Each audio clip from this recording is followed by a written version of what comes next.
here on the TC West Side with the Bleacher Creatures. The damage is so bad that firefighters were called to help remove the deputy from the car. The body cameras help give officers a second set of eyes, but also give everyone a better understanding of what took place at the scene. We are riding around in Pat's car right now. She is a transport her driver here in Traverse City. Officer Michael Peters standing here on the sidewalk at the open space. He is drinking a beer with a Confederate flag hanging on the back of his truck. Police Chief Jeff O'Brien says they are now looking into if his actions are illegal. When the Nerf guns still look like toys, police say there's no problem. It's when students bring in things like spray paint to make the guns look real. That changes the game from being fun to serious. The sidewalk right here in Traverse City has a sheet of ice. You can see the roads are snow covered, making it dangerous to drive in some areas. And then with this wind and snow blowing around, it is causing some very low visibility. It's been an unforgettable day for these 61 veterans who were able to make the trip to Washington, D.C. and see the memorials built to honor their service. And now they're heading home with humbled hearts. Most of us are used to only being in the water in a bathing suit, but for the Coast Guard, add these steel-toed boots, a flight suit, and vest, you're looking at another 25 to 30 pounds. You can see the extensive damage to the living room area of the home. That is where police say the fire started. Getting students to jump on board with fundraising is just one part of the Jump for Heart campaign. It's also about teaching kids heart-healthy tips at a young age. So make sure you follow us along for this entire Mid-Michigan Honor Flight trip. Live in Grand Traverse County, I'm Caroline Powers for Michigan This Morning. She's been following the accident all day. Caroline? Kevin, the plane's pilot, Kevin Malone, says he was going out for a nice early morning flight. But when he tried to land here on Cedar Lake, the seaplane crashed. Thankfully, Kevin was not hurt and there were people nearby to help. Very fortunate that we got help to him as quick as we could because that water is cold. Noel Flowey says he was driving home from the grocery store when he saw Kevin Malone's yellow Husky seaplane going in for a landing on Cedar Lake. I thought I'd pull into the public landing to see him make a land, and when I got here, he was already on his nose in the water. The pontoons were up, tail fins were up, and the wings were up. Kevin Malone's plane crashed and flipped in the water. Noel called 911 while Reverend Christopher Jarvis and his dad Don jumped in their rowboat. First thing that we were concerned with is he didn't come out of the cabin right away, and whether he was hurt and unconscious or whatever, and that would have been very serious. And so we were really worried about that.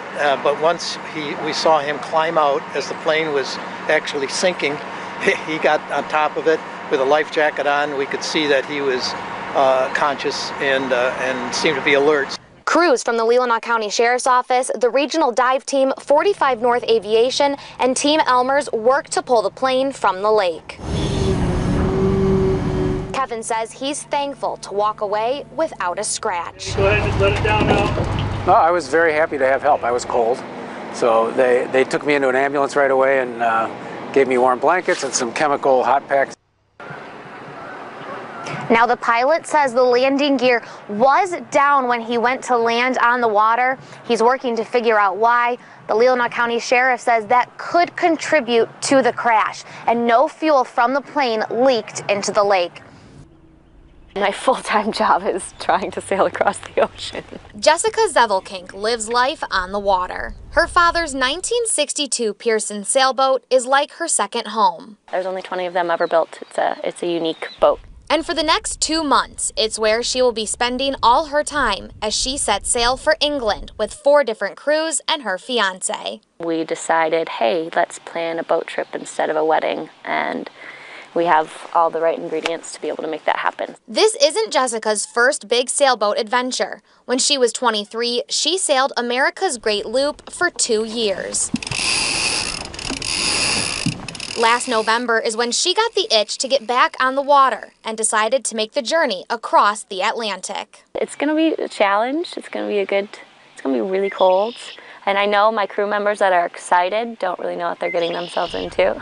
These past 2 months, Jessica has spent every day getting the boat ready for the 4,000-mile trip. Things are going to break. That's just the name of the game, and I guess I'm very prepared for that.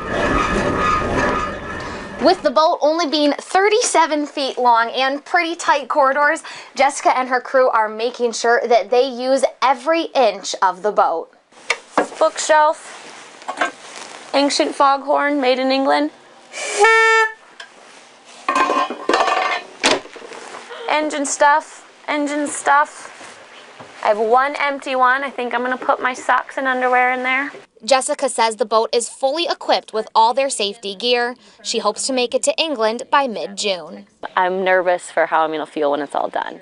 It's a passion. You know, I'm just a car guy, car nut. Dave Fischbach has owned Dave's Collision and Car Repair for 15 years. Working with cars is more than just a job to him. It's a way of life. You know, when I was 14 years old, working and fixing up some cars, and I couldn't afford to pay anybody to do it, so I had to learn how to do it myself. So it just kind of grew into a hobby. That hobby expanded for more than 40 years with trips to classic car shows around the country. His most prized possession, this 1960 classic Corvette, a 3-time National Corvette Show winner. It rode like a new car, it steered like a new car, it performed like a new car. On February 21st, Dave drove to Detroit for Autorama at Cobo Hall. He parked this truck and trailer with his Jeep and 1960 Corvette inside at a hotel in Southgate. The next morning, they were gone. I realized right away that everything had been stolen. And a few days later, this is what was left of his Corvette. They probably stripped every part off of it that they could sell or use or wanted or whatever. Now Dave spends his days searching online for parts that belonged to his Corvette. You can't put a price on, prestige and craftsmanship. There wasn't another one like it in the country. It is an active investigation, and we're just kind of holding out hope that they catch who did it. Yeah, there's 2 down here. There's 3, and there's a tiny little one with it. For the Garvins, morel mushroom hunting is a family tradition that dates back more than 37 years. My father-in-law used to find them on a little bank. Well, he had passed in the last 8 years, I think. So I'm saying that he distributed the rest of them all over, and he watches us pick them.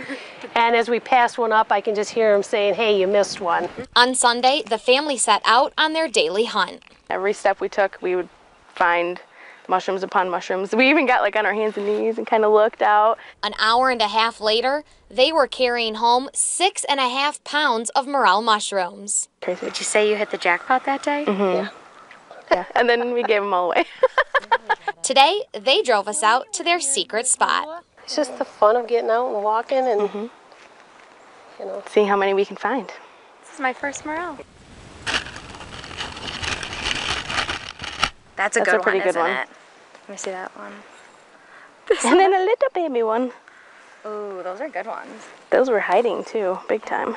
But the Garvins don't keep the morels all to themselves. They make sure to share the wealth with friends. It's just to see the face, they're happy, they're excited. People love them. I'd say we did pretty well for my first time morel hunting. In Leelanau County, I'm Caroline Powers for 9 and 10 News at 6. Happy hunting.